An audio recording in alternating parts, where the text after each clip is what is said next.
Hey everybody, you got 4 episodes of Suspense. It went from 1949 to 1954, and it was based on the old-time radio show of the same name. The radio show Suspense went from 42 to 62, 20 years. It was hosted by the Autolite Corporation, which had very funny and colorful ads. Rex Marshall was the host. You'll be seeing him shortly. This first episode is called Black Passage, and it's about a visitor who goes to a crumbling Mexican castle.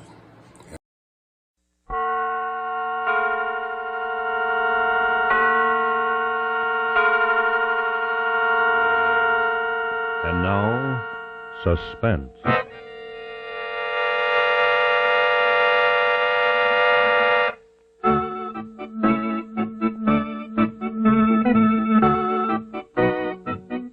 Your host is Autolite, maker of the sensational wide-gap Autolite resistor spark plug and the dependable Autolite Stay Full battery.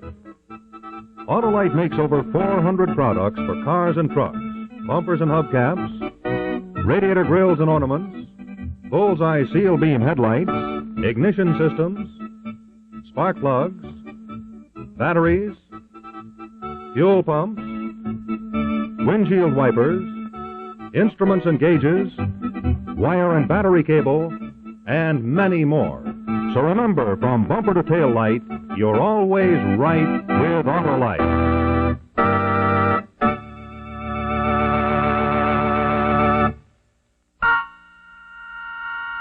And now, Autolite and its 96,000 dealers everywhere present Suspense.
The first time I saw a picture of this was in the New York Public Library. You, as American architect, find impressive?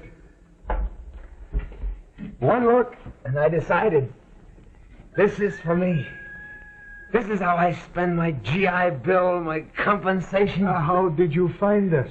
No one ever comes here. I found out from an old art professor in Mexico City. Senor Lopez. Deme la propina, my boy. Deme la propina. What's the matter? He wants immediately to go. Very rude El he is. diablo. Deme el dinero. Very ignorant he is. Very superstitious. Yes. Malditos. What's he saying? He's saying nothing. Que Dios le... What's he saying? Nothing. Vete, go. Vete now. Listen. I want to know what's behind that wall that terrified him so. Nothing behind the wall but the family. Oh, this I must tell you. The family here is only 3.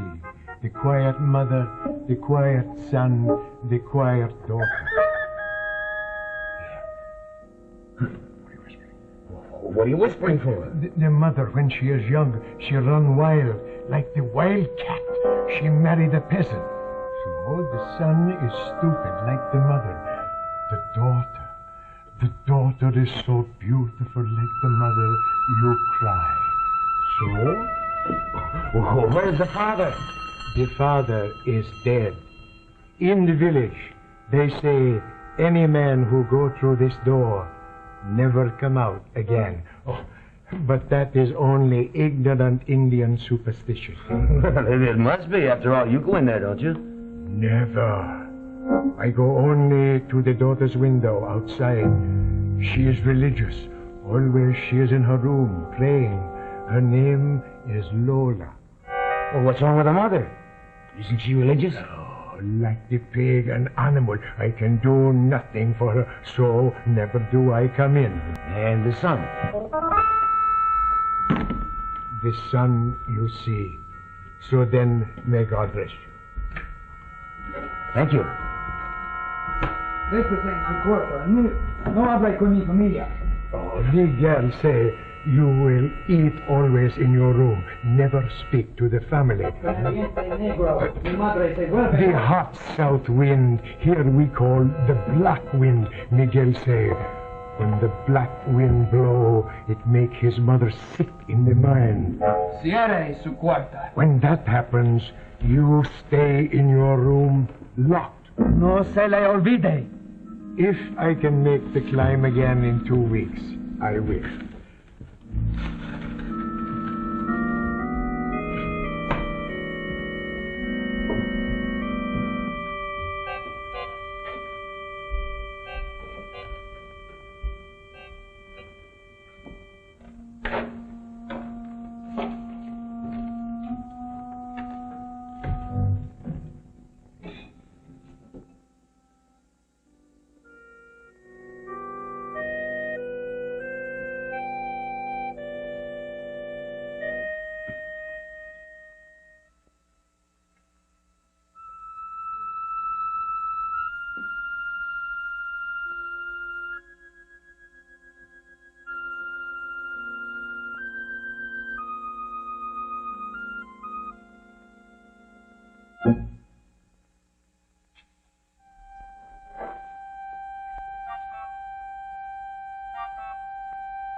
You speak English?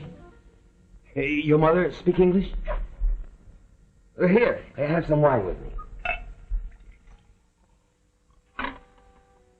No. Oh, what's the matter? Oh, don't you like red wine? No, it's good for you. But it's sangre. No. What's the matter? It's not blood. Sangre. No. Sangre, no.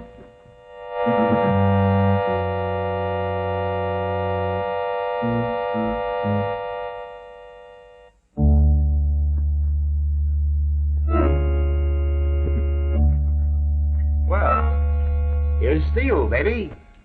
I hope you speak English. It's gonna be a tough, lonely one. Hey, you got that same cat-like look, like that dame out there in the courtyard. Yeah, that same yellow, rapacious glint. Well, here's blood in your eye.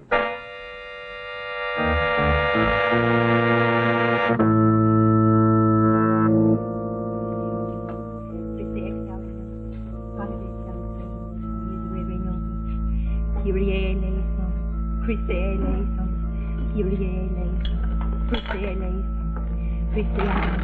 Christie exaudinum, Billy redemptum mundi Deus, miserere nobis, Kyrie eleison, Christie eleison, Kyrie eleison, Christie audinum, Christie exaudinum, Spiritus Sancte Deus, miserere nobis, Kyrie eleison, Christie eleison, Kyrie eleison, Christie audinum, Christie exaudinum, Spiritus Sancte Deus, miserere nobis, Sanctus, Sanctus, Sanctus, Dominus Deus Sabaoth, Senissus Dilicis Terra, Gloria Tua.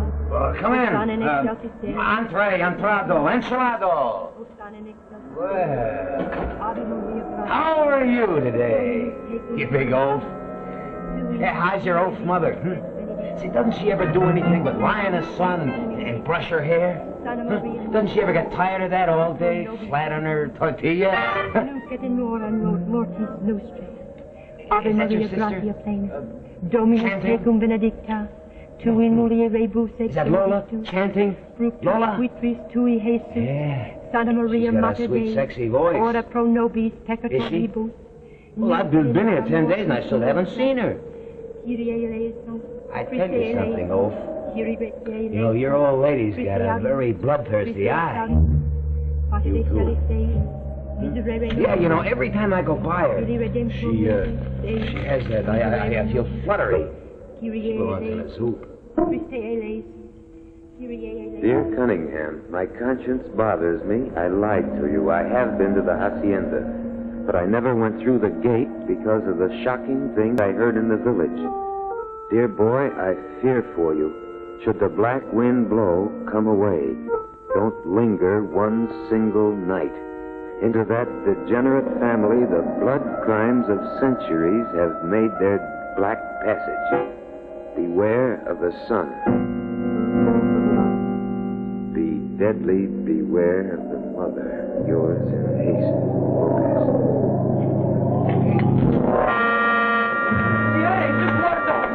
¡Cierre su puerta! ¡El vientre negro! ¡El vientre negro! ¡Cierre su puerta! Yeah, I get it. A black wind. Ha! Ha! Yeah, mama nuts. Yeah, you nuts. It's me going nuts. El vientre negro. Huh? Cierre su puerta. Yeah, lock door. No se le olvide.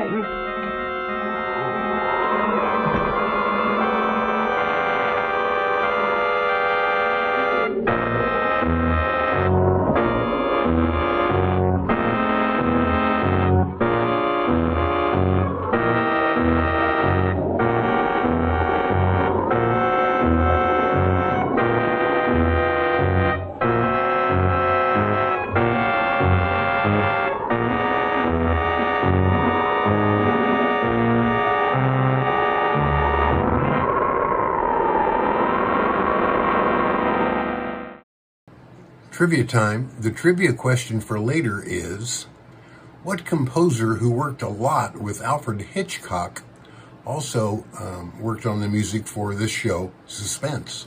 And I'll have the answer at the end. See ya.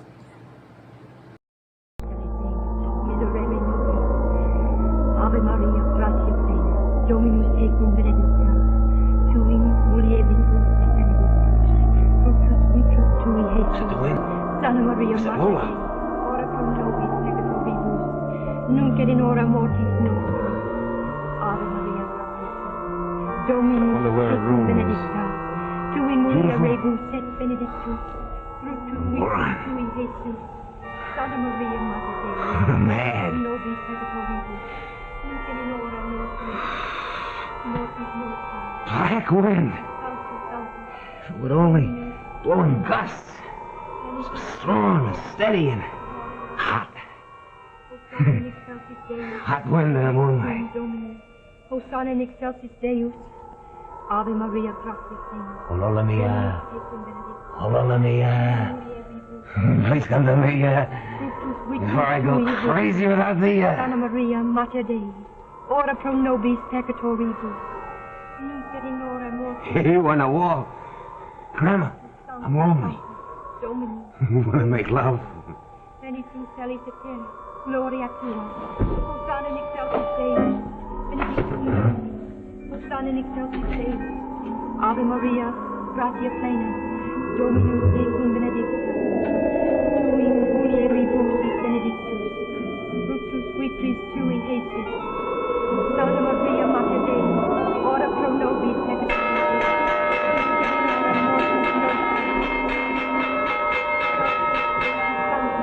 Dominus Deus Sabaoth, benedictus celis et terra, gloria tua. Hosanna in excelsis Deus, benedictum Domini. Hosanna in excelsis Deus.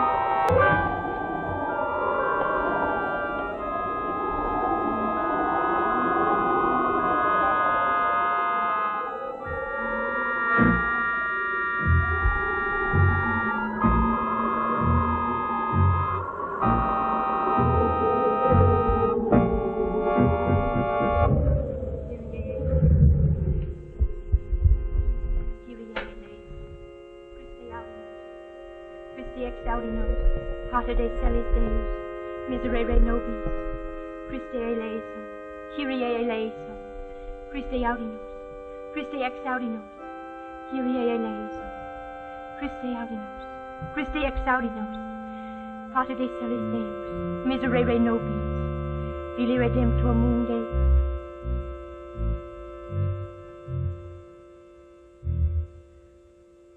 Christe eleison, Kyrie eleison, Christe eleison.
Is that you under my window? Go away. I'm asleep. Go, vamoose, vamoose!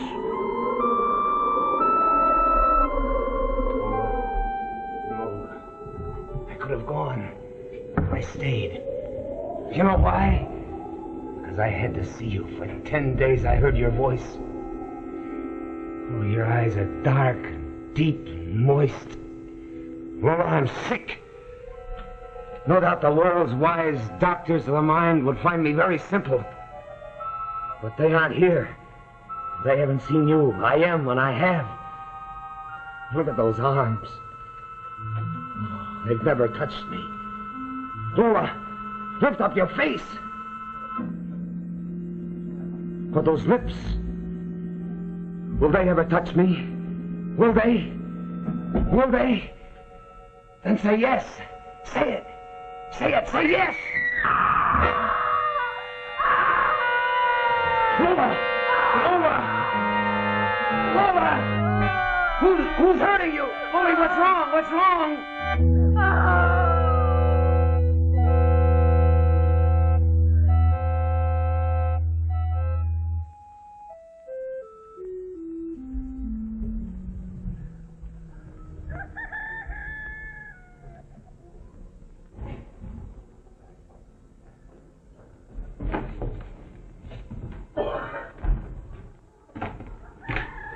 Ten telegrams do I have from Senor Lopez. He demands I take you away. I haven't finished my work. But 5 weeks you have been here. Well, it's a beautiful place, and if I don't photograph it, sketch it, well, then nobody will. And pretty soon it'll all be grass and rubble. If I might make you too angry, may I ask one question? Oh, ask anything you like. Lola, she keep you? Who? No. Do not stay for Lola. I'm not, I tell you I'm not. I've only seen her once in my life, and that was 3 weeks ago. 3 weeks, you hear? During the black wind? Yes. You locked your door? No, I didn't, but somebody did. Then I heard screams, as though somebody were torturing Lola. And then the next day, the wind was gone. Everything was calm, peaceful. And so, you wait all this time to see Lola once more, yes? All right, yes, I do, I admit it. If you see her this evening, you will depart then this evening? Yes, I will. Go and pack all to be ready. Oh, thank you anyway. But when you see Lola again, remember this. From generation to generation, from mother to daughter, flows the blood and the sins of the blood. For heaven's sake, what is this talk? This is old. This is true. This is more than fine young American can change. Listen, tell me. What's in there? Something's there, I know, I feel it, but nobody will tell me what it is. Tell me. They drink the blood. When they are little girls, no. But when they are grown, the women of this family live on the blood. She is a vampire. She lives on blood.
You have any kindness for Lola, go from here today.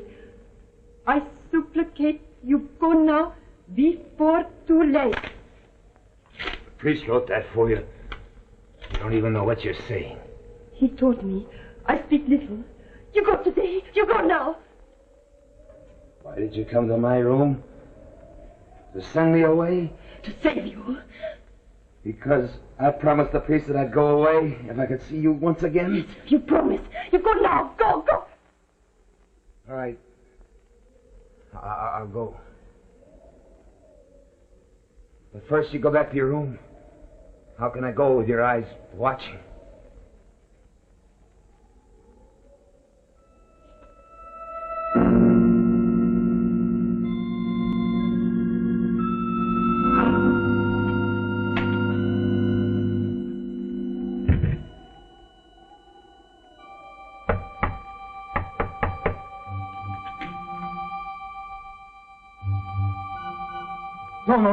No. I go tomorrow.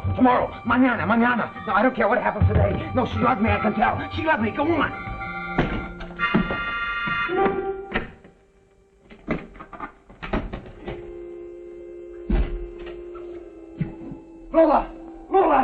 Lola, can you hear me? I love you.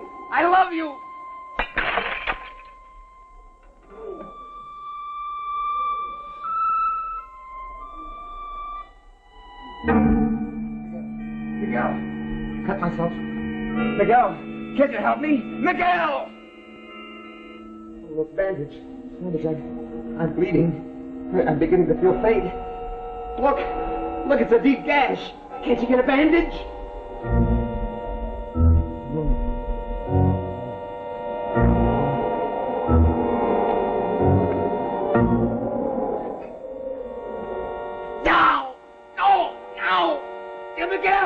Miguel, help, Miguel! Lola, Miguel! No worry, váyase, no molestes más. Váyase. No puedes entrar, no.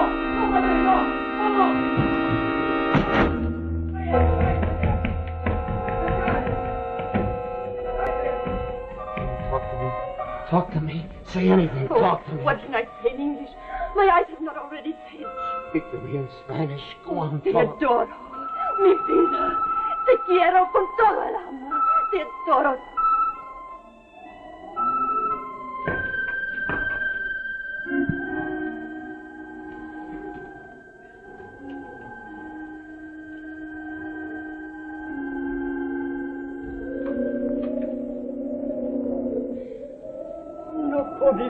allí. Pero tienes que irte. Tienes que irte. Tienes que irte. Tienes que irte. Tienes que irte. Tienes.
Our suspense story for next week is entitled Surprise, based on a story by Billy Roald.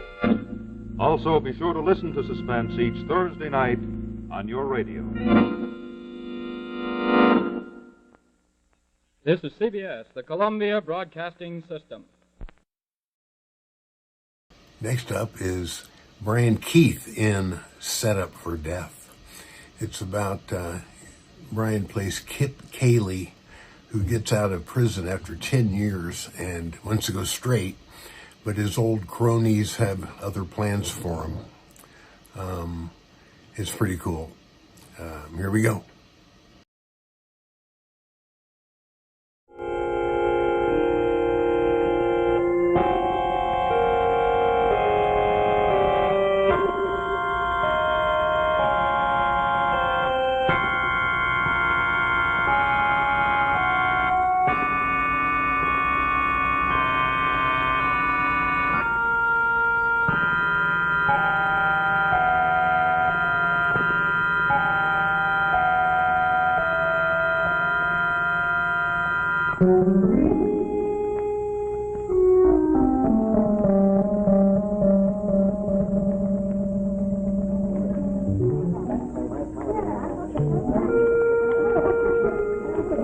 Says here Cayley's a reformed character.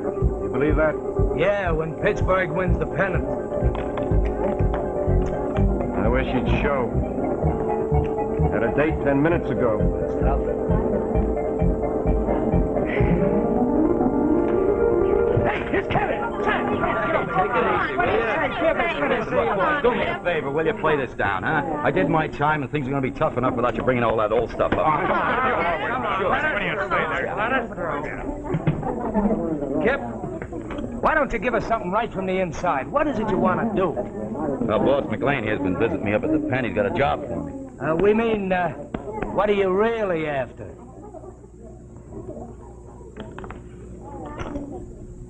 Well, I want to go straight.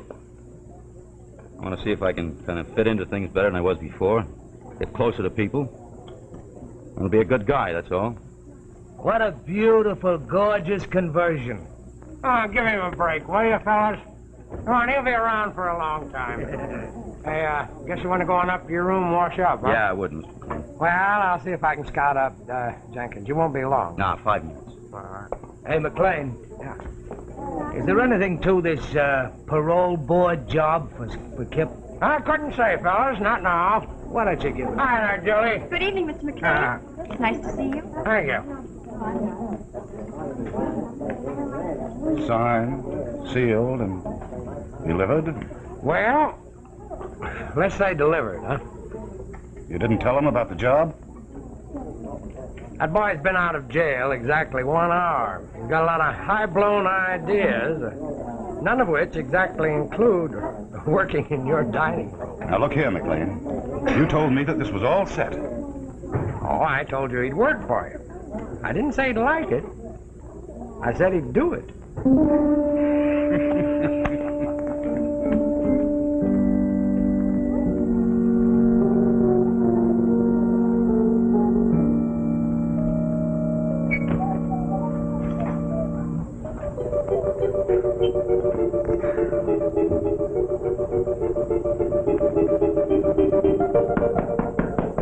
Come in.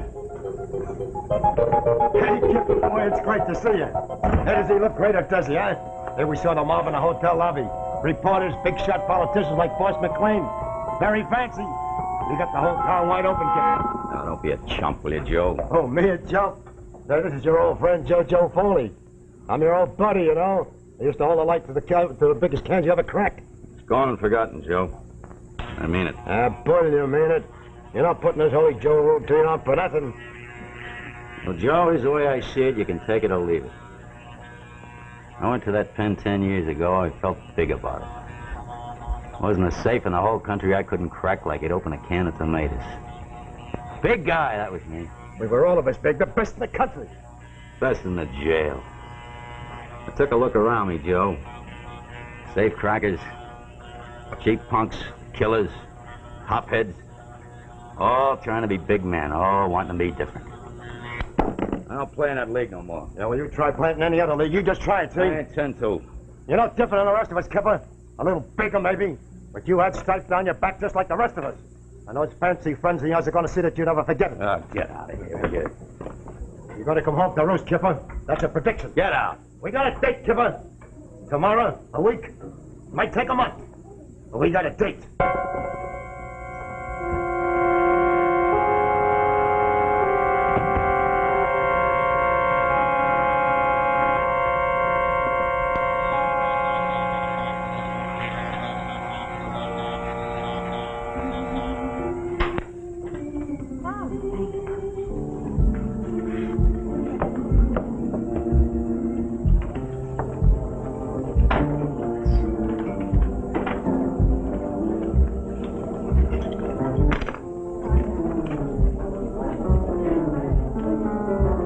Cigarettes, please.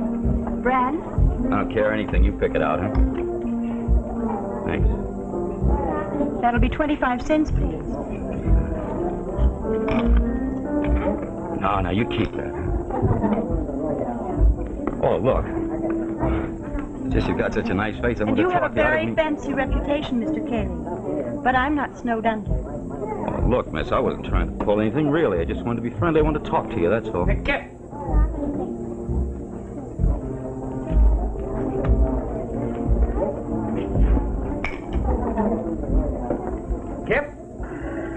Kip, I'd like you to meet Bill Jenkins.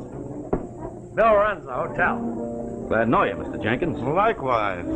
I've heard a lot about you, Kip. Yeah. And I'm here to say that you weren't overestimated. You got a lot of talent, Kip. How'd you like to work for me in my dining room? Think you could shake a few hands for $75 a week? Well, it's not I don't appreciate your offer. All right, 85. Oh, 75 is plenty for shaking hands, but there was something else I had in mind I was kind of hoping I'd get. Mr. McLean, you said something about getting me on the parole board. Kip, the work you did in jail was more than impressive. More than a reformation. Oh, I think you proved what a valuable citizen you could be still. There are problems. You mean for an ex-con, huh?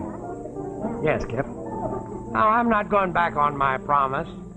I know what a whale of a job you could do on that parole board, and I mean to see that you get your chance. Oh, I know you hadn't forgotten, but... Of course not. See, shaking hands, being a big shot again, it just makes me think of a lot of things I'd rather forget. Yeah, of course, Kip, but, for a while, until I can sort of smooth things over. You want me to? Yeah, take Jenkins' offer. Okay. It'll work out. And I'll have the gratification of knowing I've done two of my very dear friends a good turn. When do I start, Mr. Jenkins? People eat dinner every night, starting in about 2 hours. Well, it gives me a little time. I can take a walk. I'll drop in often and see you, Kip. If you need anything in the meantime, just phone me. Okay, thanks. I appreciate that.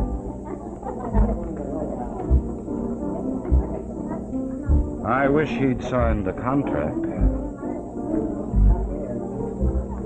He didn't seem too happy about the job. Oh, he'll stick as long as I want him to stick. Miss Scott.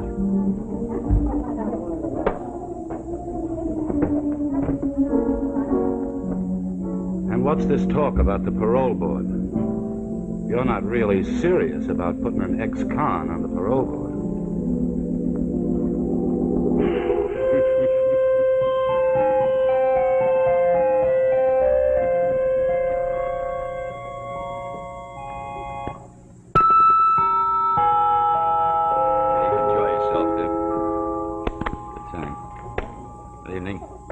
Party's inside.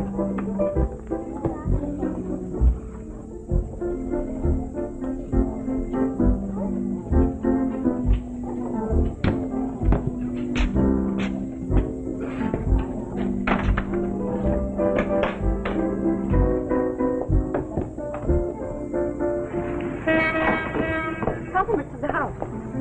Well, thanks, Julie. You know, I've been wanting to talk to you for more than a week. I tried to talk to you, remember? Yes, I do remember. I couldn't believe that was all it was. I couldn't believe you just wanted to be my friend, but now I do. Julie, that means a lot to me. You don't know how much. After a night in there. Jeff, why don't you get out of this? Find a new place. This is not for you. Oh, I've got something else. That's why I stuck this long. See, Mr. McLean's going to get me on the parole board, and he just asked me to kind of take this as long as I could take it until he could get things straightened out for me. Well, I don't want to let him down. You're wide open, Kip. You've got a heart full of faith. Not everybody's that nice. Not everybody, just my friends. Are you sure Boss McLean's your friend? He's done a lot for me. Maybe you've done a lot for him. Well, he used to come up and see me in the prison. He wouldn't do that unless he was really interested, would he? Kip, I've been talking too much. No, please. Kip, Boss McLean has a reputation for being a big shot. Gets his picture in the papers. He eats dinner with people like the mayors and such. He helps decent guys like you get a new start. Well, that sounds pretty good, doesn't it? Oh, sure. Then he puts you in a job like this. And that's not good. It's good for Jenkins, good for the business. Very good for Boss McLean because he owns part of the joint. But not good for Kip Cayley. Okay, maybe he does want part of the place. He's still been a decent guy to me. Okay, Kip. I've got to get dressed. You finished work? Yes. What do you do, take a bus or walk home? I take a bus, and sometimes I walk home. Want to take a walk? Yes. I'd like that very much. I'll be right back.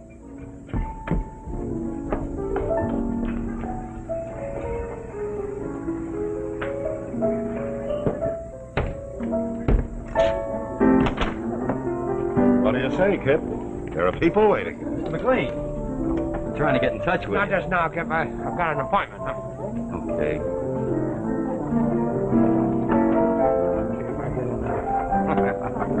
Well, it's still there. Put a full dress on it. Put a smile on his face.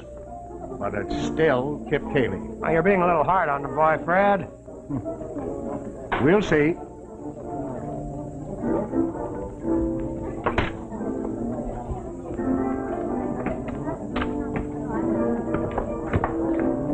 Kip, didn't you ever want to kill anybody? No. But you did carry a gun. Well, excuse me a minute. When the police caught you, you would have used your gun if you could have, wouldn't you?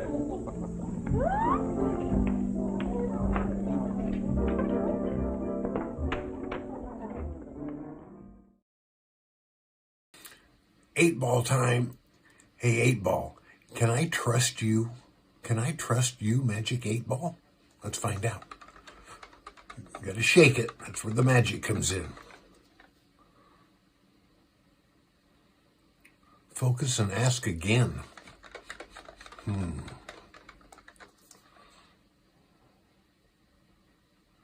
Says chances aren't good that I can trust the 8-ball. Who knew? One of the things down there at City Hall, you know, I was talking to this fellow over there. The recorders.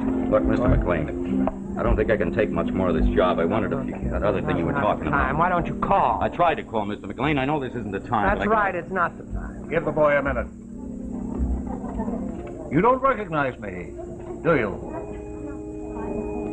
Have the years wreaked such havoc? You'd think a man would recognize the man who put him behind prison bars, wouldn't you? You're Judge Ford. McLean tells me you're interested in getting on the parole board. Yes. What do you know about the parole board? Well, I've worked with prisoners. I know what they need. I know I can help them. Parole board's a good place to do that.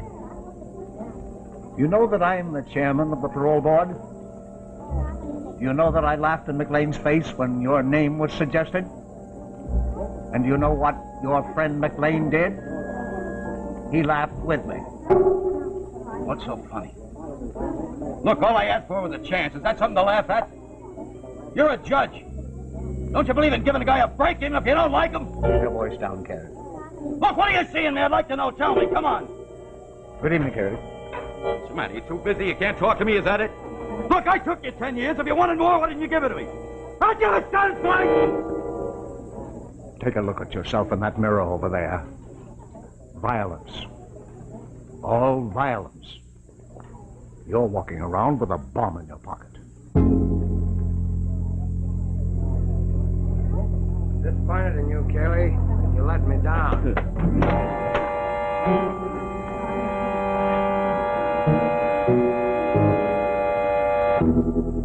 I guess the kip is just about ready to listen now, is that?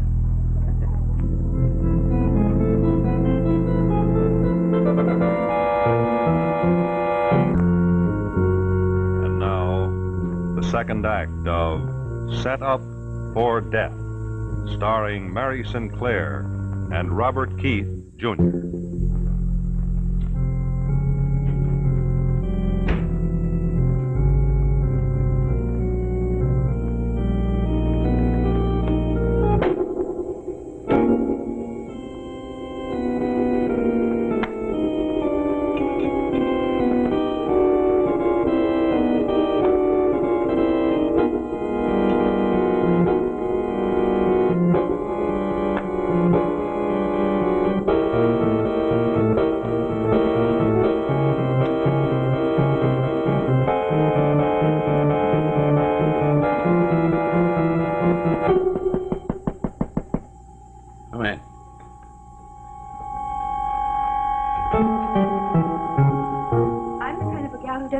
For being stood up.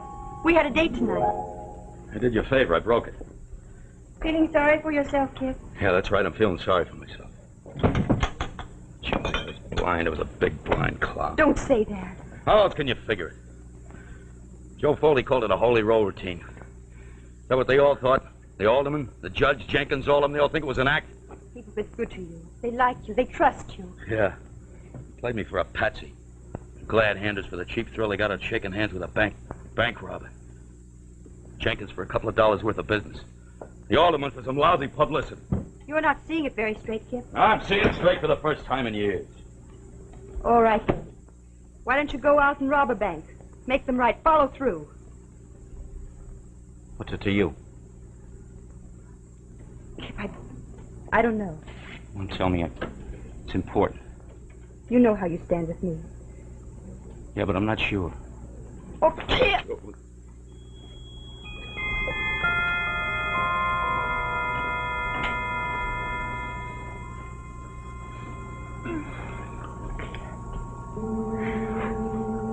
This is crazy. We haven't spoken 3 words to each other. No, it isn't. Ever since that first day when I saw you talking to the reporters, telling them what you wanted to be, I knew you meant it. Kip, I loved you then.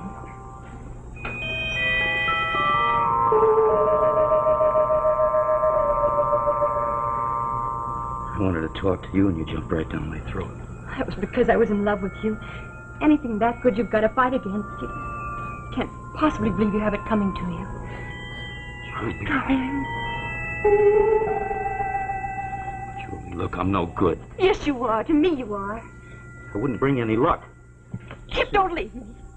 Please stay with me. It wouldn't work, Julie. Yes, it will. I'll help you. Kip, don't. I'll get you some coffee. Julie, it's not that easy. Maybe it is. Please, please let me try. I'll get that coffee and I'll be right back. Okay.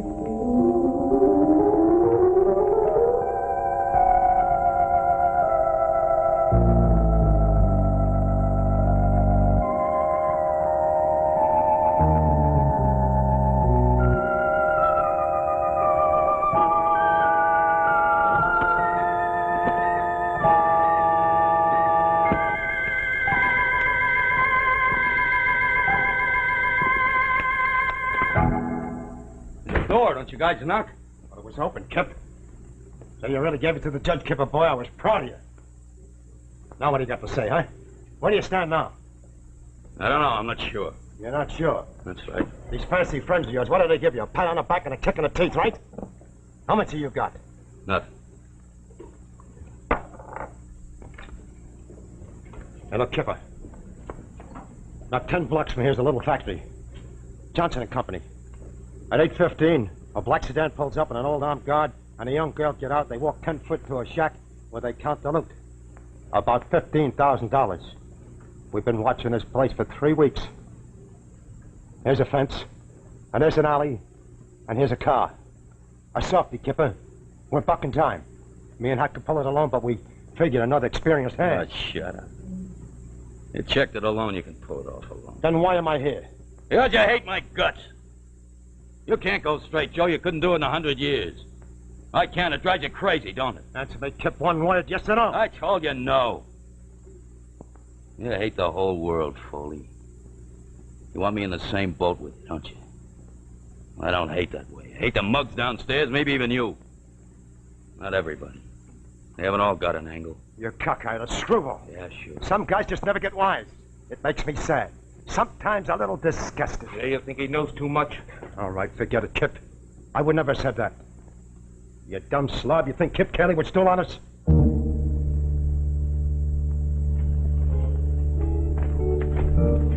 Take it easy, Joe.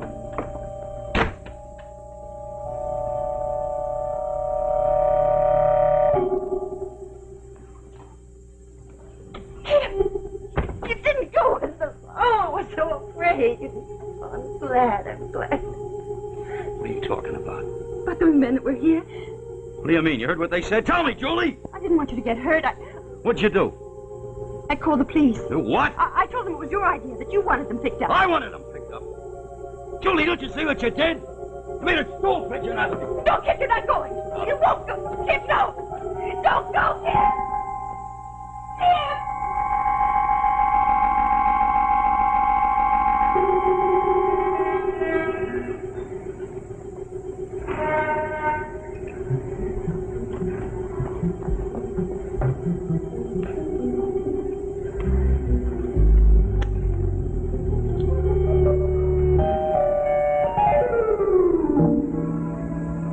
Just a couple of minutes, huh?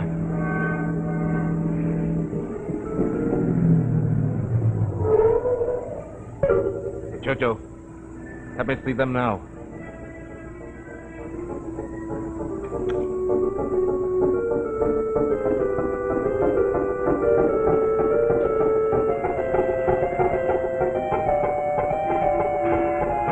Come on, let's go. What'd you do? Change your mind? Look, you tipped off. This is the whole setup. The cops are all over the joint. Come on, let's get out. Hold it, boys!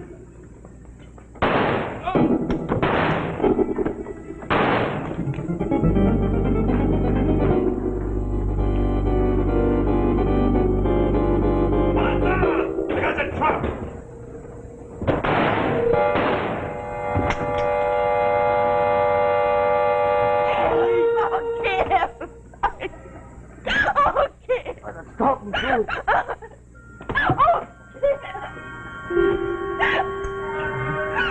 Yeah, darling. Yeah, darling. We could have had everything.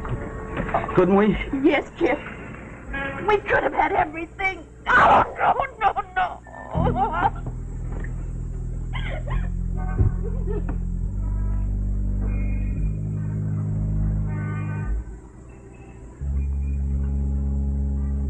They never change. Live a con, die a con.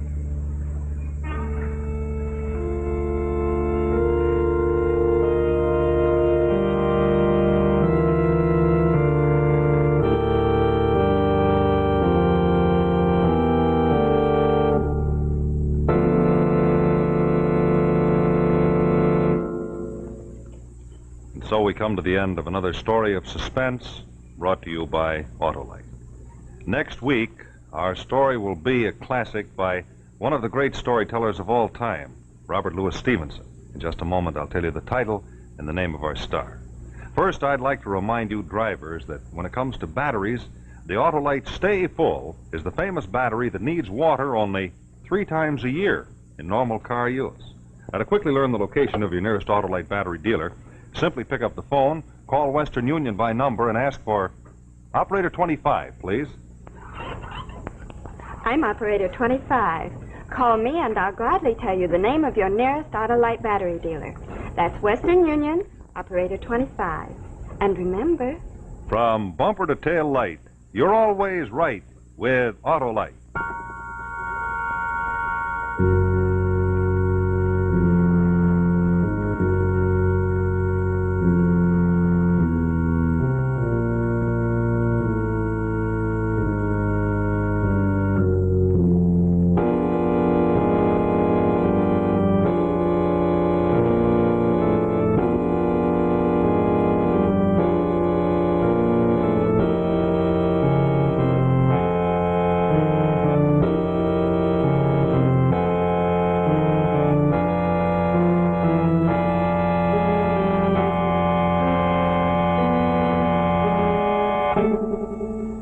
Next week, our story will be The Beach at Fallessa by Robert Louis Stevenson, starring John Forsythe.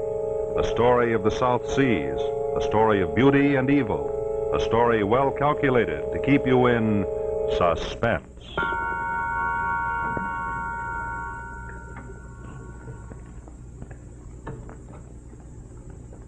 This is the CBS Television Network. Up next is Post-Mortem from 1949. It's one of my favorites, actually. It's really good. I've seen other shows that sort of the same premise, but Josie, her husband died, and so she marries Doc Archer, who has some interesting plans of his own. So here we go. Post-Mortem.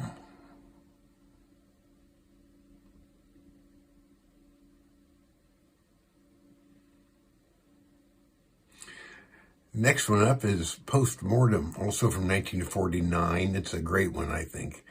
I've seen other shows, kind of similar premise as this one. It's about this lady, Josie, and her husband dies, and she remarries Doc Archer. And Doc Archer has got some sinister plans. It stars Sidney Blackmer, Peggy Conklin, and Richard Coogan. So here we go in Post-Mortem.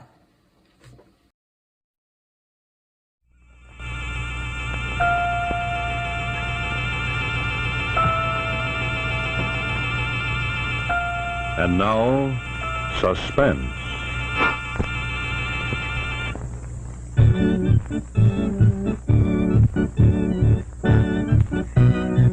Your host tonight on the Autolite Theater is the maker of the famous wide-gap Autolite resistor spark plug.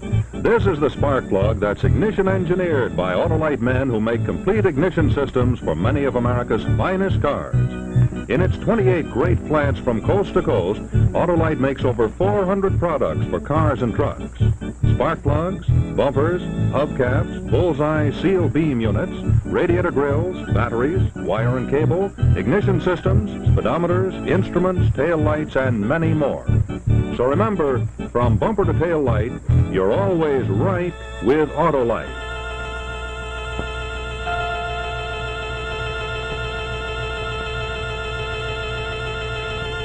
And now, Autolite and its 60,000 dealers and service stations everywhere present Suspense.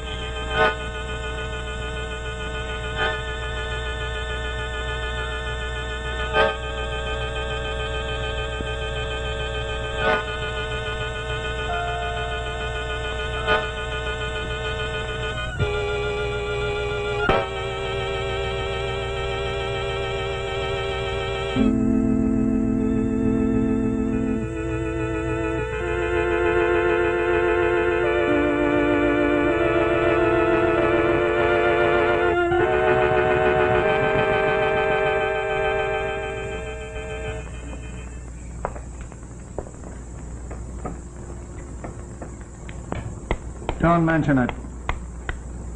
You remember that Meade case I said we shouldn't have paid out on? Now, leave that one be, will you? And give me my cigarettes. I got some new dope. There's nothing fishy about the way Meade died. You saw the death certificate. Do you know that the doctor who issued the certificate had his license taken away from him? So what? And incidentally, he married Meade's widow. And you think they got rid of Meade, is that it? No, I didn't. Till I found out that Mrs. Meade had taken out a good hefty policy with us, naming guess who as beneficiary. Not Doc Archer. Doc Archer.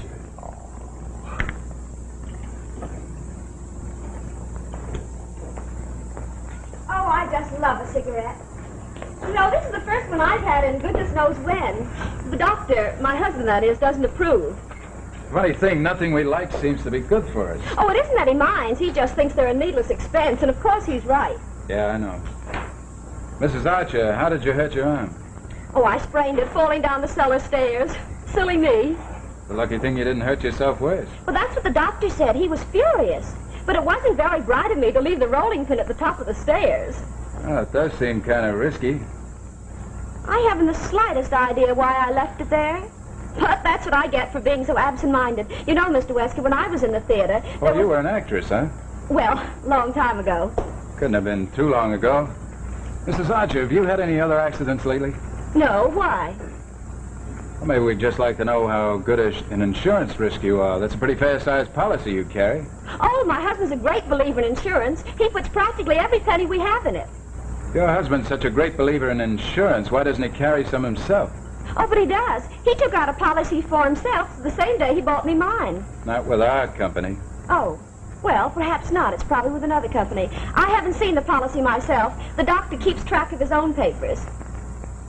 Well, then you don't actually know if there is a policy. Well, of course I do. He said there was. Why would I be the only one insured? Yeah. That's just what I'm wondering, Mrs. Archer. What do you mean?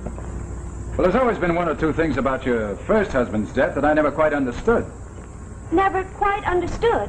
Yeah. Tell me something. Up until the time of his death, had he ever had any stomach trouble or any difficulties with his heart? Well, no, but there has to be a first time. Had you known Dr. Archer long before you married him? Oh, yes, he was an old friend of ours. Having her husband die must have made it quite convenient for Dr. Archer. Are you suggesting that Dr. Archer had something to do with my first husband's death? I'm not suggesting anything yet. Why, I never heard of anything so outrageous in my life. I ought to complain to your company about you. If I'm wrong, Mrs. Archer, you do all the complaining you want to, but you've got to listen to me for a minute first. No, Mr. Westcott, I don't have to listen to you, and I'm not going to listen to you. I want you to leave my house right now, please. Mrs. Archer, in the year 1933, an old lady tripped over a broom, fell down a flight of attic stairs, and broke her neck. Her name was Mrs. Archer, and her son, who was your present husband, collected in the neighborhood of $25,000 insurance money from her fall. He told me all about that accident. Oh, did he also tell you how the steering wheel failed in his brother's car? As sole beneficiary, he collected another $20,000. Oh, what's all this got to do with the way my first husband died? Certainly Dr. Archer didn't get anything out of that. He got you, Mrs. Archer. Mr. Westcott, I'm not such a fool to think that Dr. Archer is so much in love with me that he'd do away with someone just to get me. If I'm right about this has nothing to do with love. Well, what has it got to do with then? Dr. Archer just needs somebody to insure. Have you said all you have to say? All except this. If you're wise, you'll be careful. More careful than you've ever been in your life before. Please go. All right. I'll leave those cigarettes for you, Mrs. Archer.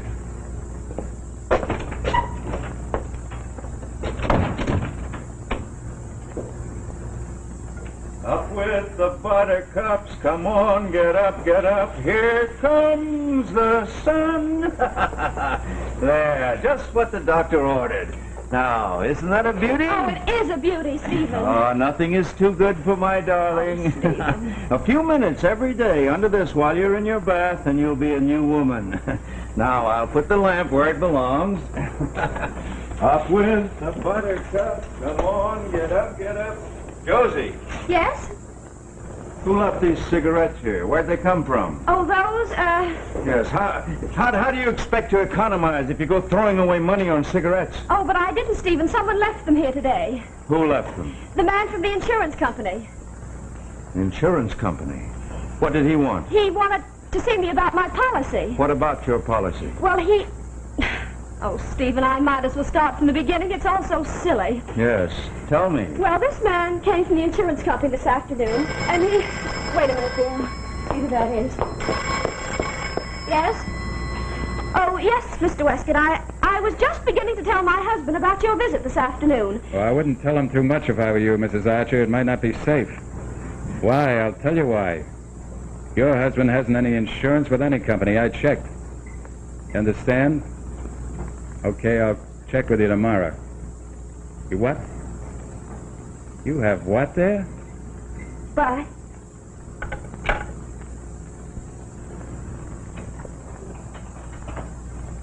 What did he want? He wanted to know if he left his cigarettes here. Are some people tight? Well, you were going to tell me about his being here today. Oh, yes, he was telling me about all those wonderful things I could add to my policy, like accident insurance and things like that, so that if I got sick or hurt myself, I could collect on it. We're not putting up any good money on such nonsense. After all, I'm not going to let my little girl get sick, am I? Stephen! Stephen, what are you laughing at? He was idiot enough to leave his cigarettes here. I'm going to smoke one.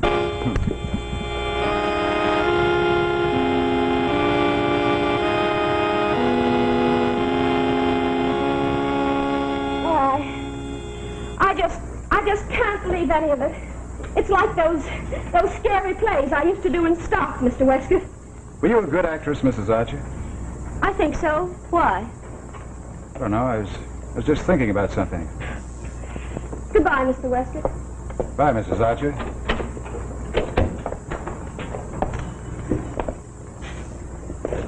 That the Archer dame? Yeah, that's her. You're on a wild steer there, Hawkshaw. I hope you're right. And you've been in this racket as long as I have. You'll find out that practically everybody dies in some dull, old-fashioned way. Bud gets them. The old pump stops. While they're hit by a fruit peddler's truck. You young fellas are always looking under beds for Dracula. It's time you realize that the common bathtub kills more people than Al Capone and all his boys ever did. Just today. Just today. I had to pay on a man who knocked a sun lamp on himself while he was taking a bath. You mean he was electrocuted? He sure was. And now his relatives want to collect not only the life insurance, but property damage on the lamp.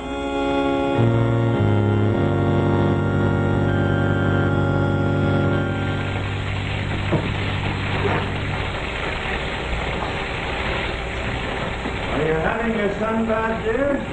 Yes, Stephen? Have you seen my wallet? No, I haven't.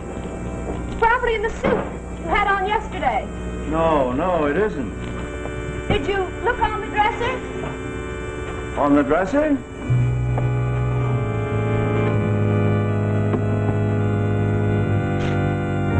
It isn't there. Well, I haven't the slightest idea where you put it then.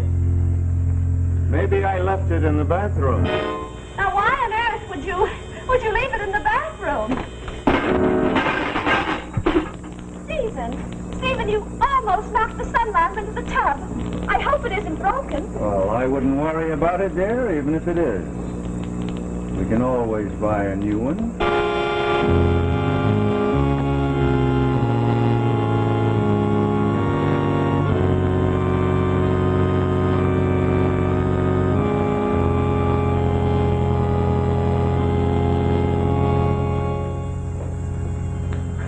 In just a moment, we'll bring you the second act of Postmortem, starring Sidney Blackmer and Peggy Conklin. While we're waiting now for the curtain to go up, I'd like to introduce you to a real blue blood of the canine world. She's the Baroness von Strudel mit Lachs under Bagel. Well, it seems the Baroness started off one day to collect her usual blue ribbon at the annual dog show. She'd always walked off with the honors before, but that car was no winner, and the way it was jerking the Baroness around, it looked like she wasn't going to be a winner either this time. But the Baroness wasn't blue ribbon for nothing. She was smart enough to know what was wrong. She knew that the trouble was old, worn-out spark plugs, and she knew what the remedy was, too. So she came in here for a set of those sensational new Autolite resistor spark plugs. You see, there's a newly developed 10,000 ohm Autolite resistor built into every Autolite resistor spark plug, found in no other automotive type spark plug. It's this resistor that cuts down on electrode wear. It actually increases electrode life 200% and more. Thanks to that amazing resistor, these remarkable new spark plugs make practical a wider spark gap setting. And that's what does the trick. It gives you a smoother engine idle and more positive firing on leaner gas mixtures, so you actually save gas.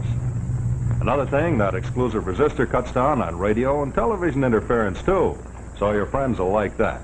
Well, here they are, those longer-lasting, ignition-engineered Autolite resistor spark plugs. And incidentally, they're available only through your Autolite dealer. So, if it sometimes seems to you that your car's going to the dogs, why don't you stop in at your nearest Autolite dealer right away and have him take out those old worn-out narrow-gap spark plugs and replace them with a set of these new revolutionary wide-gap Autolite resistor spark plugs. Well, sir, after we got a set of Autolite resistor spark plugs into the Baroness's car, her problem was all settled, and she got her usual blue ribbon, too. Yes, indeed, thanks to Autolite. And your plug-weary car will take first prize for smoothness if you take a tip from the Baroness. And that is, visit your Autolite dealer tomorrow. Remember, from bumper to tail light, you're always right with Autolite.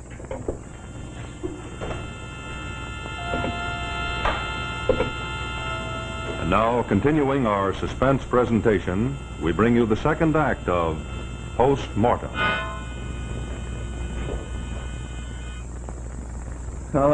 This little piggy went to Wall Street. Almost time to open him up, huh, dear? Well, it certainly sounds like it. Oh, I'll get there. Well, remember, we're not buying anything. This is me? That's right. Telegram. Oh. Sign here, please. You'll have to excuse my left hand.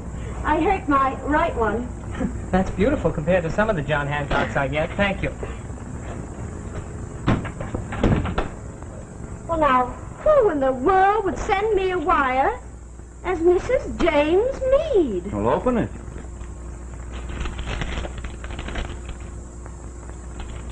Stephen, I don't understand this at all. Why, that's very simple. You've apparently had one of the winners in the Irish sweepstake, and you've won $150,000, that's all. What's that? Josie! Josie, we've won $150,000! But how? Oh, darling, you don't need to fool your little Stevie anymore. I know it's wrong to gamble and waste money, but this time I forgive you. Darling, how I forgive you. But Stephen, I didn't buy a sweepstakes ticket. Well, you must have. This is from the committee of the whole shebang. I never bought one of those things in my life. Well, then why would they send you this wire? Look, that's you, Mrs. James Mead. And I'm not Mrs. James Mead any longer. Well, I'm Mrs. Archer. You're the one they mean. But how could I be? I didn't buy a ticket. Then why would they send you this wire? I haven't the remotest idea. Unless what?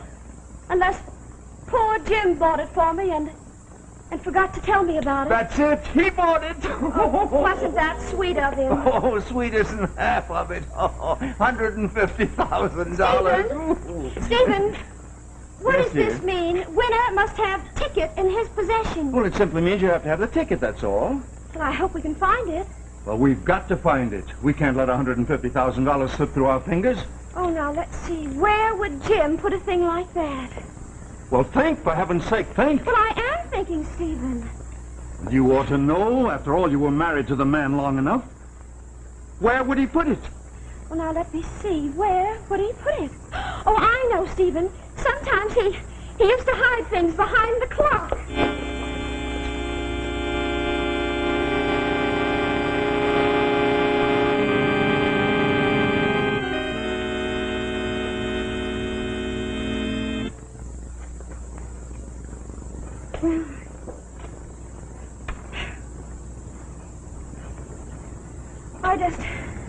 I guess we're not going to find it. Oh, we've got to.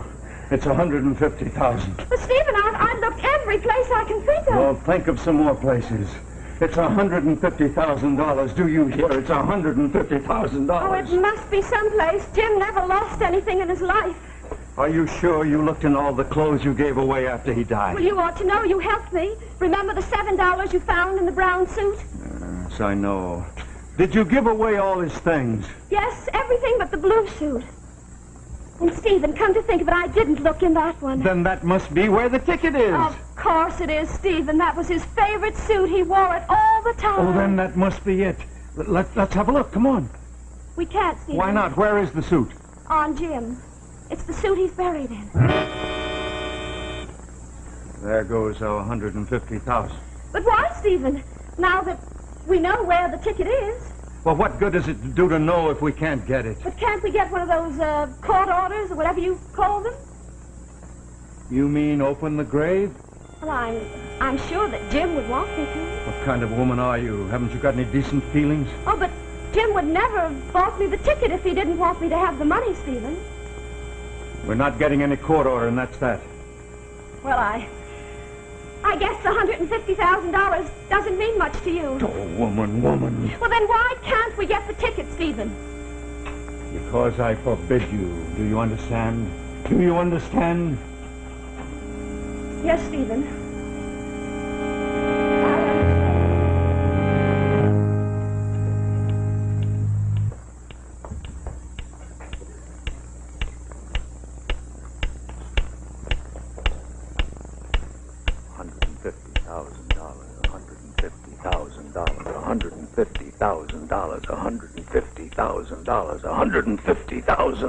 $150,000.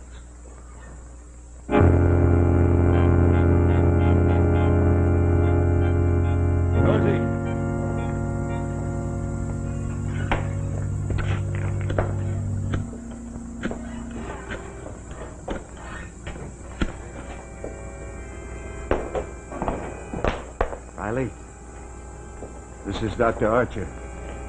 There's a little chore I want to have done. You'd better meet me.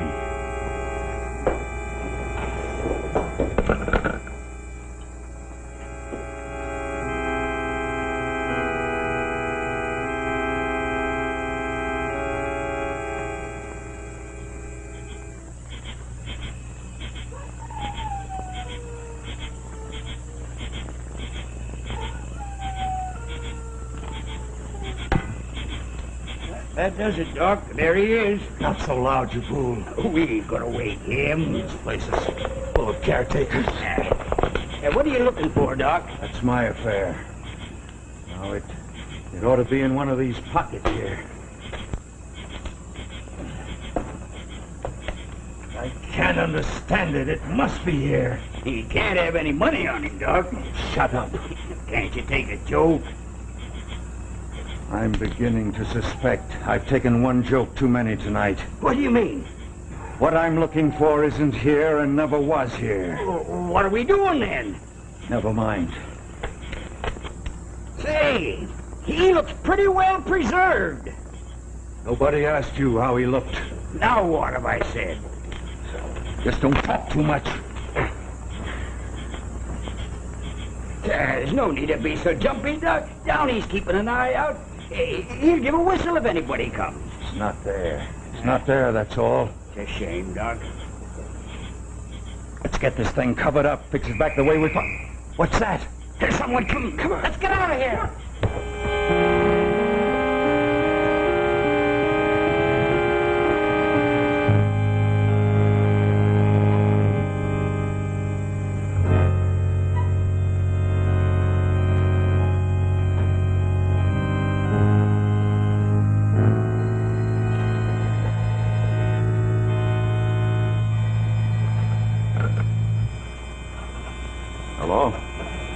Miss Riley, what happened?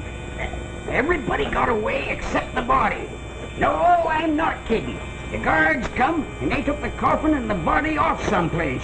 They fuss around it quite a while. And then I hear them saying something about an autopsy. Looks like arsenic poisoning, one of them said. Arsenic? Autopsy? Are you sure? All right. All right.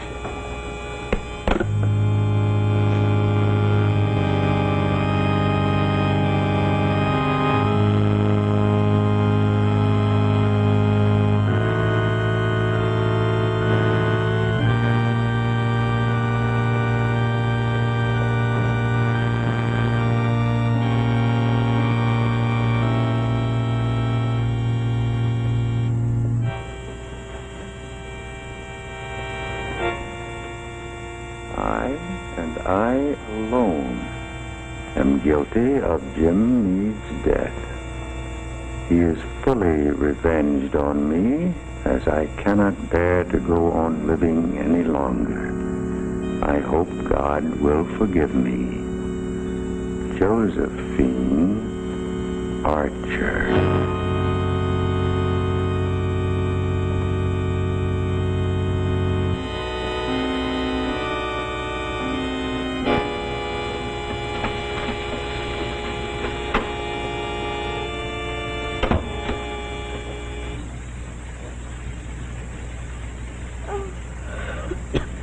Dear, it's time to get up. 9 o'clock. I stayed awake so late last night waiting for you that I overslept this morning. Oh, that was a late call I had. I'll get your breakfast for you right away. Oh, but you must have your bath first and your sun lamp. I don't need it now, Stephen. Oh, doctor knows best.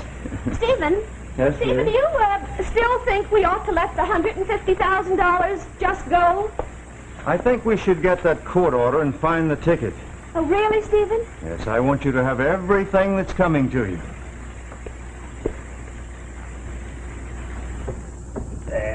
Bath's all drawn. Now, I'll turn on the light. And your royal bath is ready. Now, you step right in, dear, and I'll fix the lamp just right. Oh, I can fix it, Stephen. Oh, doctor's orders. Oh, will you get that, Stephen?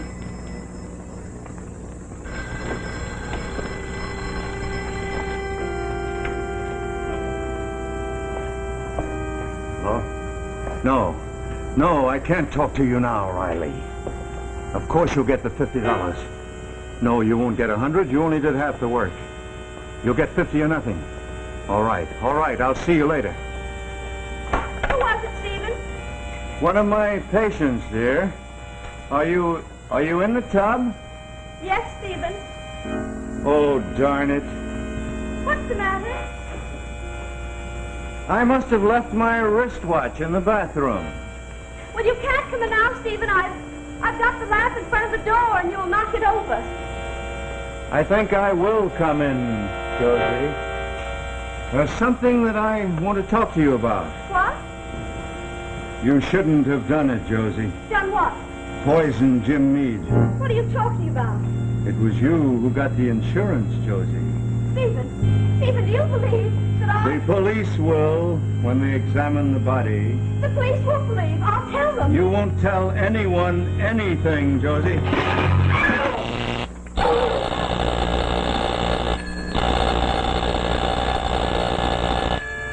Up with the body. Get up.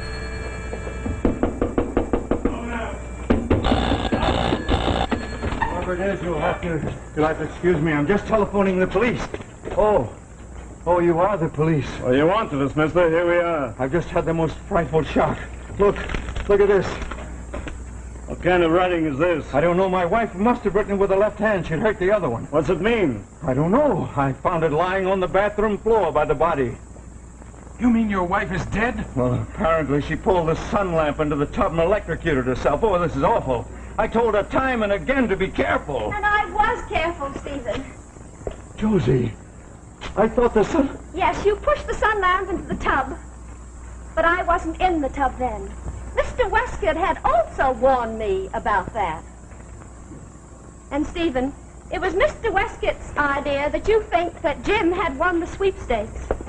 Yeah, it was nice of you to open up the grave, Archie. You saved us the trouble. We found the arsenic, all right, so I guess that fixes you. Josie. Poor, dumb little Josie. Come on, Archie, let's get moving. Up on your feet. Yes, Stephen. Up with the buttercups.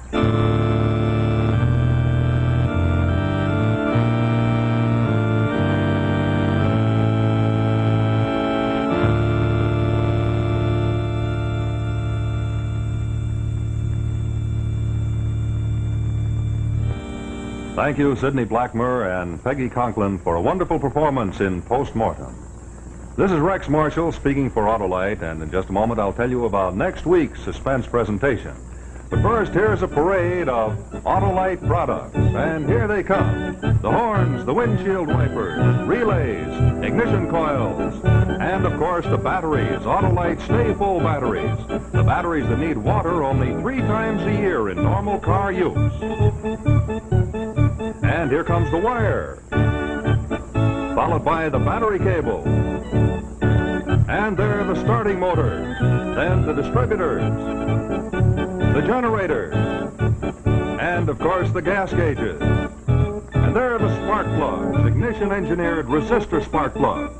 Look at that precision, typical of Autolite, because Autolite means precision engineering. Yes, in its 28 plants from coast to coast, Autolite makes over 400 products for cars, trucks, airplanes, and boats. So insist on Autolite original factory parts at your neighborhood service station, car dealer, garage, or repair shop. Remember, from bumper to tail light, you're always right with Autolite.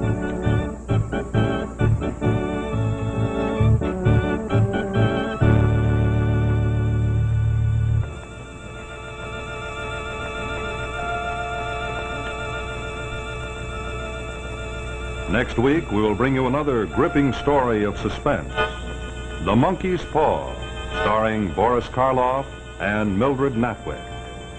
Also, be sure to listen to Suspense each Thursday night on your radio.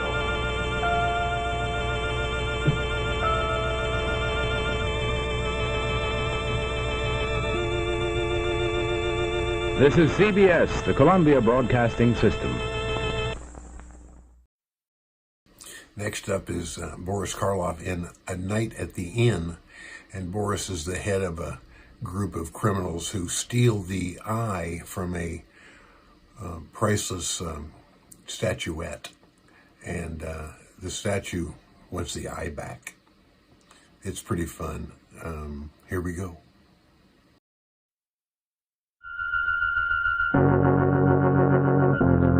And now, suspense.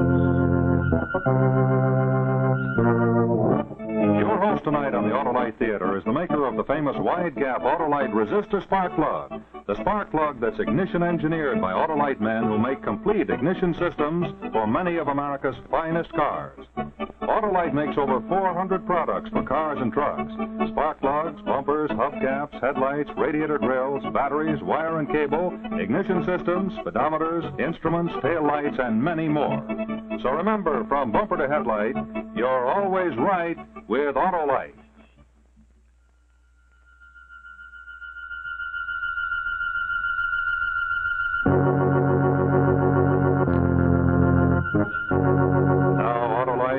60,000 dealers and service stations everywhere present the famous suspense story of the supernatural.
Go ahead, girl. Answer the door. Maybe some poor wayfarer.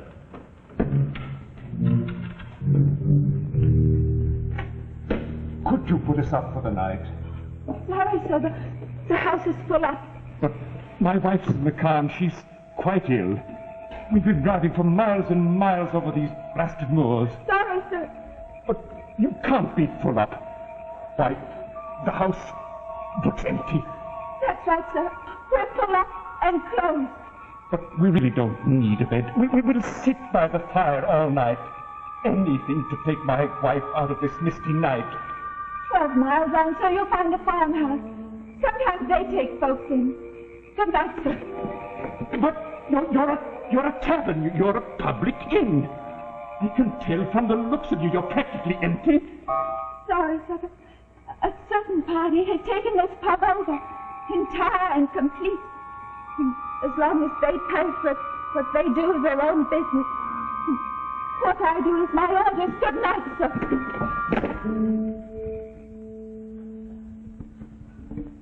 How much longer are you keeping us here for, Top? He won't tell you. Never know a thing with the top. He's a quiet one. How long did you rent this here pub for? Your turn, Albert. Will that be all for tonight, then, sir? It's late, you know. You can leave out 3 meat pies and 2 bottles of claret. Yes, sir. And whiskey. They're all on the dresser. Good night, sir. Wait. You're the only one sleeping in now? You sleep alone in the garret, do you? I do. Well, I hope you sleep well tonight. And if you should hear anything irregular, don't feel you have a duty to get up and investigate. Oh, no, sir, I won't. Indeed, I won't.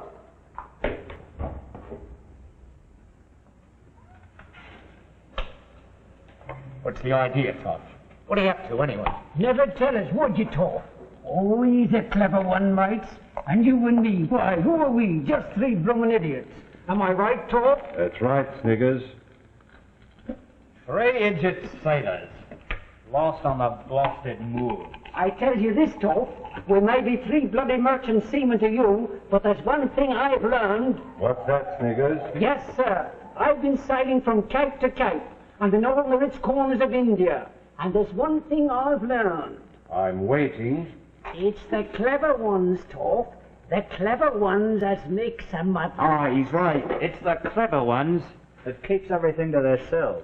Their plans are clever enough, but they don't work. They don't work. 'Cause they forget some one little thing that simple fools like us could see. Tell us, Top. Tell us what your plans are. Aren't you the clever ones, though? I know what he's keeping us here for. So they can't find us. Ah, but I'm sick of it. How can they find us? They're nothing but three heathens. Who's afraid of three heathens, eh, Snickers? We can't keep hiding forever, and then running and hiding and running forever, the whole black world over. Remember that first night in Bombay? Aye, that was the top's mistake then. He was clever, all right. He was so clever he let them follow us right onto the boat. That's where the old trouble started. If them three heathens hadn't followed us onto that boat, we might have had our little trophy sold by now. Aye. Am I right, Figures? Sold and the money divided between us like we always said. Aye. How much do you figure that ruby's worth? Any price. How much is any price? Any price we ask. That's how much the ruby will bring. Cool, and here we sit on the misty moors. Of course, you can't ever let on with the temple, Ruby. Folks is superstitious. Aye. And no matter how big it is, if people knew we stole that ruby from a temple, right out of the bleeding idol's eye. That's right. They'd never touch it. Why? It's still a ruby, ain't it? Yes, but it's a temple ruby from Hindustan. And that's what makes the difference. Did you hear steps? I heard something outside. Wasn't steps exactly. Wind. That's all wind. Wind? Foggy night? What'd you say, mates? Let's eat them meat pies and drink that claret and that whiskey. Now, will you look who's in a panic now, huh? Now, but you've seen them three heathens. That makes it different, and so is Sniggers, but not me. Every time I hears a noise and every time Look at here, Bill. It don't do no good to go looking and listening, because when they come from behind. And they come without a sound. Like they did to poor old Jim in Mortem. That's right. Like they did to George in Bombay. Before we start. Oh, easy now, Bill. We're safe out here. I give them dark devils the slip. You give him the slip? Aye. Put a stick in the fire, Albert. Brighten the place up a bit. I had the ruby, and I give them the slip. All three of them. How'd you ever do it? Well, they were following me. Who told them you had the ruby? You didn't sell it. You didn't have to. They kind of know. They kind of know? Yes. They know if you've got it. They always know. That's the mystery we was trying to tell you about. Here they are now, following me down the streets of Hull. I goes up to a policeman and I tells him. And he says, oh, they're nothing but three Hindus and they won't hurt me. Why'd you have the policeman arrest them? For what? For trying to get back the ruby we stole? Aye, so I walks through. Then I turns a corner, then I runs. I never sees a corner but I turns it. And I never turns a corner but I runs. And you know the streets of Hull. Well, after 2 hours, I sits and I waits. And what do you think? What? No priests. What? No. Those dark devils with gold spots on their faces. I give them the slip. Well done, Albert. That's why I didn't jump when you said you thought you heard something. Because I knew we were safe. Now, come on, Bill, and play up. Play up. Whose turn is it anyhow? Mine. Albert, why didn't you tell us before? So you could ease our minds. Because the top, he don't want me to say nothing. No. He's got his plans and things must be done his way. Oh, you and me are stupid fools. And if it wasn't for me what gave him the slip and all, we might have had one of them crooked knives in him right now. But for me, who'll give him the slip. Albert, Bill, here's the idea. The priests have gone, our money's gone. Right. So what have we left? Go on to London now and sell that ruby. Toffee won't come. We'll leave. He won't give us the ruby. We'll take it. You... How? There's one of him. There's three of us. We'll take it tonight and be in London tomorrow. Simple enough, ain't it, Bill? Simple enough. Once we get the ruby. Don't worry about that. We'll find a way to get it from him.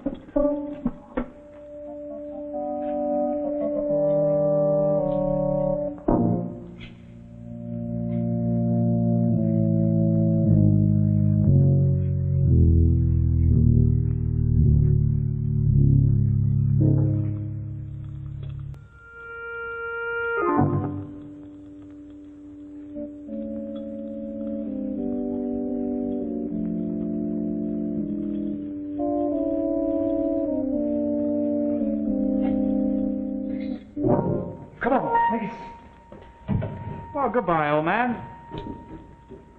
We'll see that you get your fair share. But there's nothing to do here. No girls, no dance halls.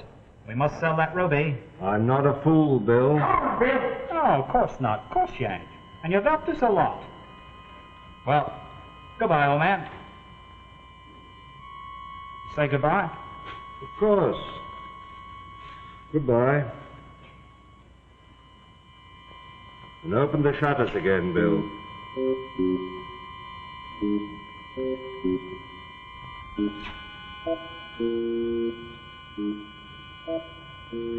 I don't suppose you want the door open, too, do you?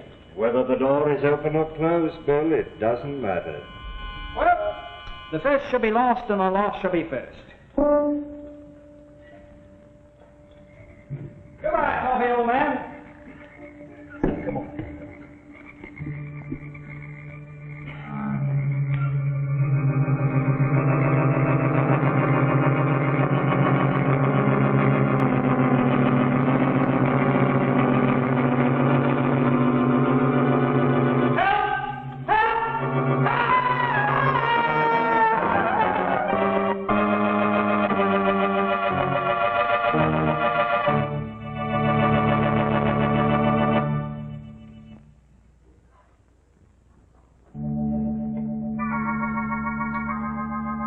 In just a moment, we'll bring you the second act of Lord Dunsany's famous story of the supernatural, A Night at an Inn, starring Boris Karloff. While we're waiting for the curtain to go up, I'd like to tell you a little story about an amusing incident that happened recently. It seems that one of our local luminaries, Marvin, the mystical magician, had gotten himself all duded up for a big appearance over on the other side of town.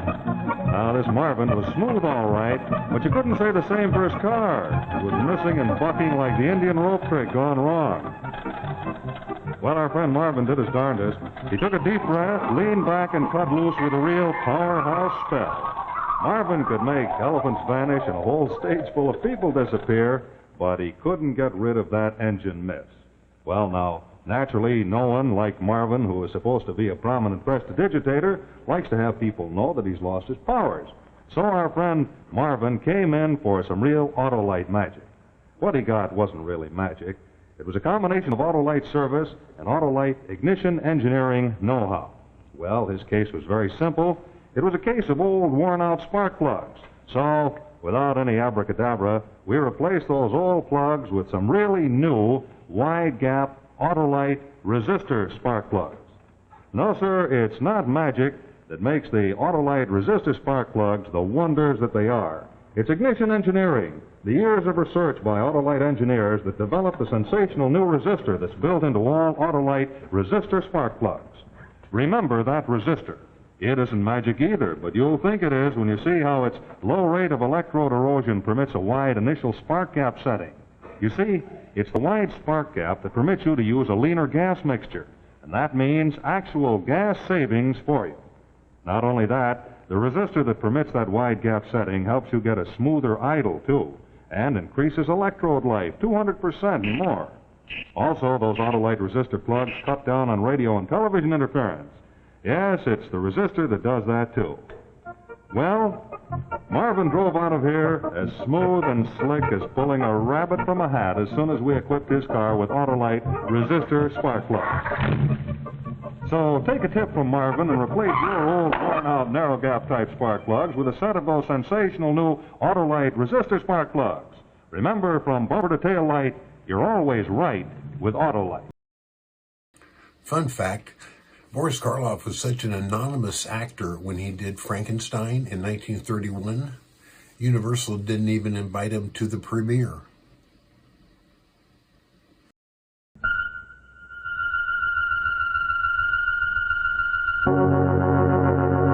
Now, here is the second act of A Night at an Inn.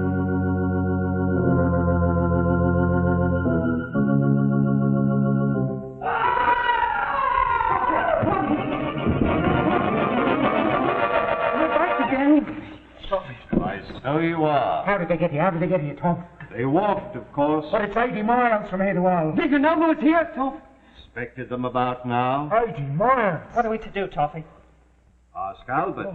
If they can do things like this, there's no one can help us but you, Toff. always knew you was a clever one. We won't be fools no more. We'll obey you. You're strong enough and you're brave enough. And not many would steal a ruby eye from out an idol's head. And from such an idol as that was to look at, and on such a night, too. You're brave enough, Bill, but you're all three of you fools.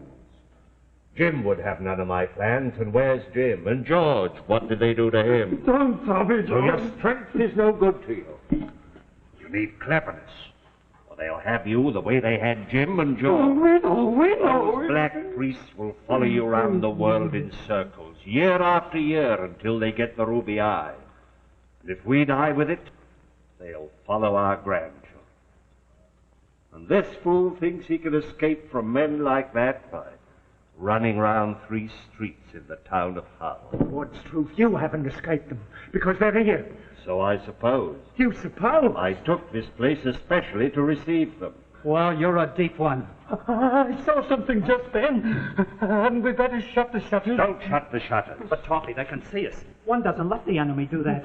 I don't see why... No, of course you don't. No revolvers now. But why not, Toff? Don't want any noise at my party. We might have guests who haven't been invited, but knives are a different matter. I think they're coming now, Toffee. Not yet. But when will they come? When I'm quite ready to receive them. What do you do when they come? I shall do nothing. They'll creep up behind me. And then my 3 faithful friends, Sniggers and Bill and Albert, will do what they can. You can trust us, Toff. If you're a little late or slow, you'll see reenacted the cheerful spectacle that accompanied the death of Jim in Malta. Don't, Tommy. Leave me there, all right? Now, I shall sit here with my back to that door. Now, you 3 go out, one by one. Mind now, be sure you cross that open window so they'll think you've gone to the other room. I get it, Toffee. Then, crouch low, creep back so that you'll be hiding here when I need you. Night, Toffee. Night, Tommy. Good night, Toff. Turn out the lights. I think the firelight will prove more inviting. No revolvers now. The police in Yorkshire are proverbially inquisitive.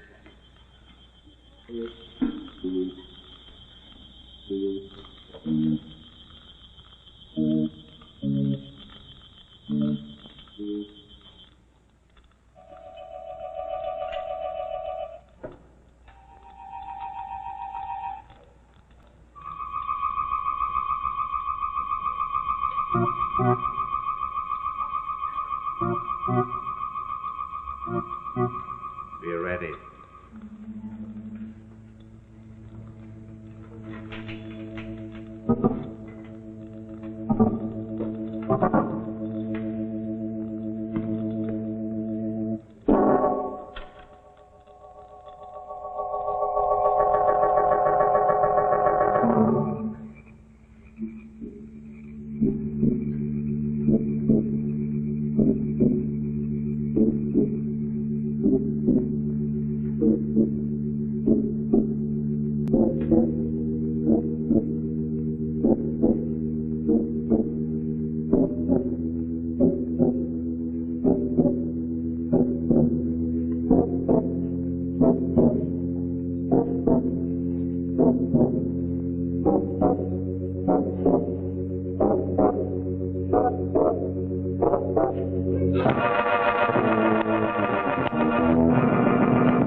We only got one. What do we do? Only one? Yes. Very well. You shall now witness my demise at my Yorkshire residence. I shall be night, and you'll be ready to receive guests.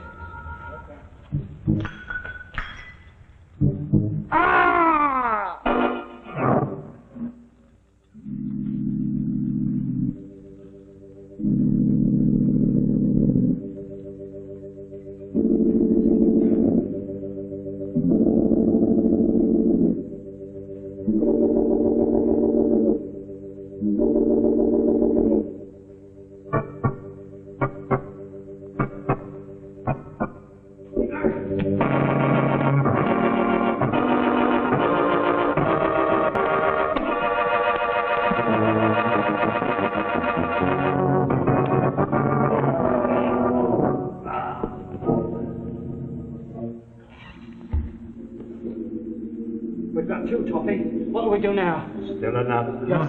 Albert, you get over to the window. Stage a fight with that healer. I know he's dead. But you and Bill are going to resuscitate him. On his feet. Sniggers, help. Keep low, keep low. Out to the window. Quick now, quick. Sniggers, turn him over. Easy. Hold up.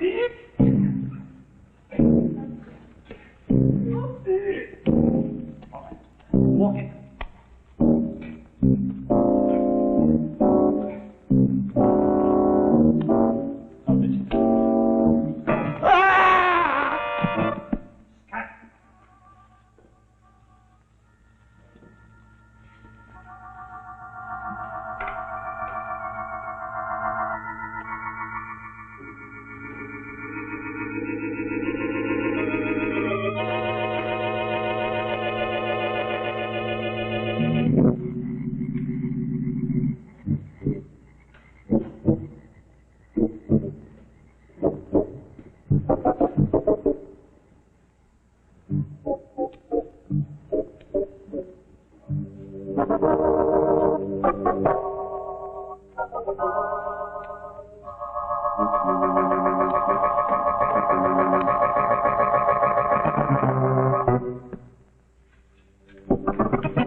Very good night's work, my friend. Well done, Toffee. You are a dig one. You drink one of their blood one. How much is it worth, Toffee? Everything they have in the shop. I'm sure we all ought to be very grateful to Toffee. Well, I just have a knack of foreseeing things. I should think you did. I don't suppose there's anything happens that old Toffee don't foresee. Does it, Toffee? No, I don't think it does, Bill. I don't really think it does. Turn on the lights. What do we do with him? Bury him in the garden. Then what? Then we go up to London and upset the ruby. Well, I think we've come through this night's work very well. Well, the first thing we ought to do is give a little supper in honor of old Toffee. Well, I think we've earned our bit of supper. Here's the Toffee. Who guessed everything right. Why, good old Toffee. Here's the Toffee who saved our lives. Here, he foresees everything. Speech, Tom. Speech! Well, gentlemen, I suppose in this world there are two kinds of men. There's the kind that can see. What would that be? No wind and the shutters slamming. It's wind. It's blowing both ways at once. Look at that. Of course it's the wind. Fog's lifting. Must be lifting. Must be the wind. Fog looks as thick as ever to me. Sniggers, go outside and fasten that shutter back. Go outside.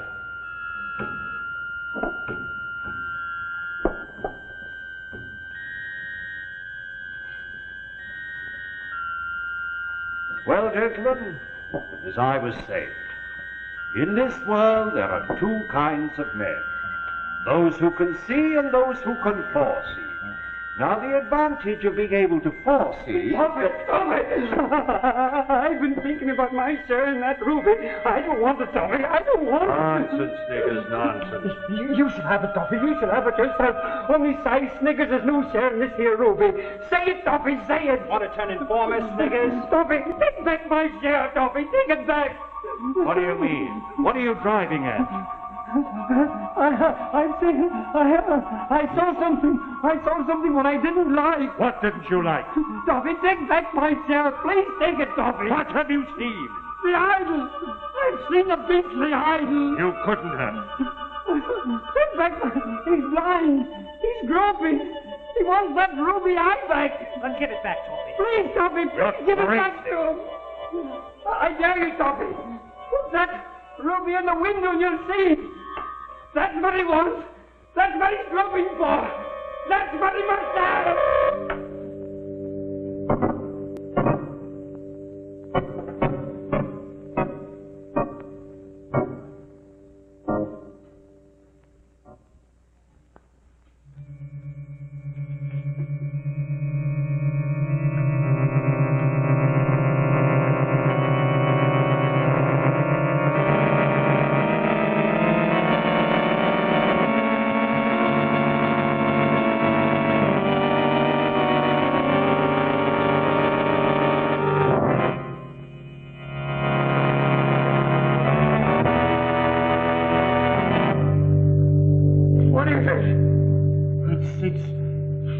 that obscene idol come from India?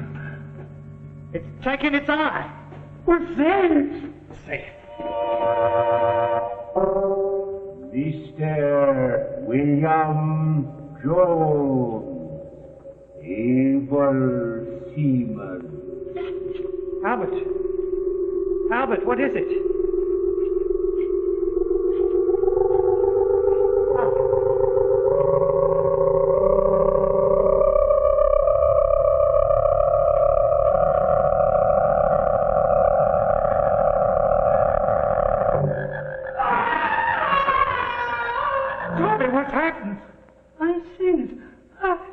What was it, Snickers? What is it? What is it? Mr. Albert Thomas, able seaman. Must I go, Tommy? No, must I go? Tommy! Tommy!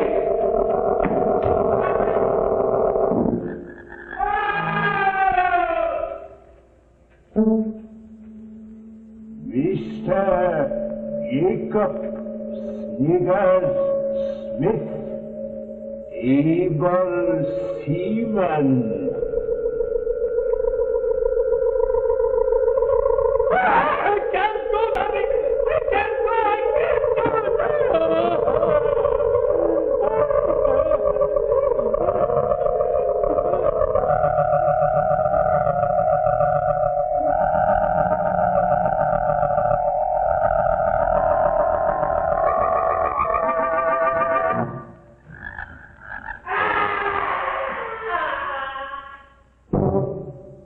Mr. Arnold Everett Scott Fortescue, late Esquire. Too late, the tofty. This I did not foresee.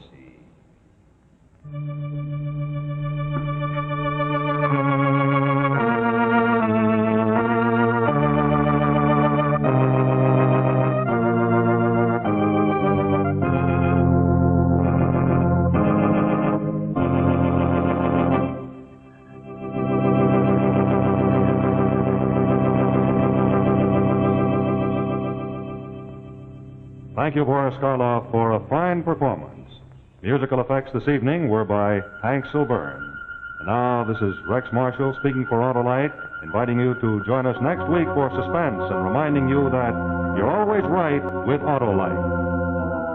This is CBS, the Columbia Broadcasting System. The trivia question was, what famous composer worked with Alfred Hitchcock but also worked on Suspense? The answer is Bernard Herrmann. He wrote music for Hitchcock, Marnie, The Man Who Knew Too Much, Psycho, North by Northwest. He did lots of stuff. He did Cape Fear, and he won an Academy Award for the Devil and Daniel Webster. His last film was 1976 with Martin Scorsese, Taxi Driver. Anyway, hope you guys had a good time tonight. Thanks for coming, and I'll see you next time. Bye-bye. And now, folks, it's time to say goodnight. We sincerely appreciate your patronage and hope we've succeeded in bringing you an enjoyable evening of entertainment. Please drive home carefully and come back again soon. Good night.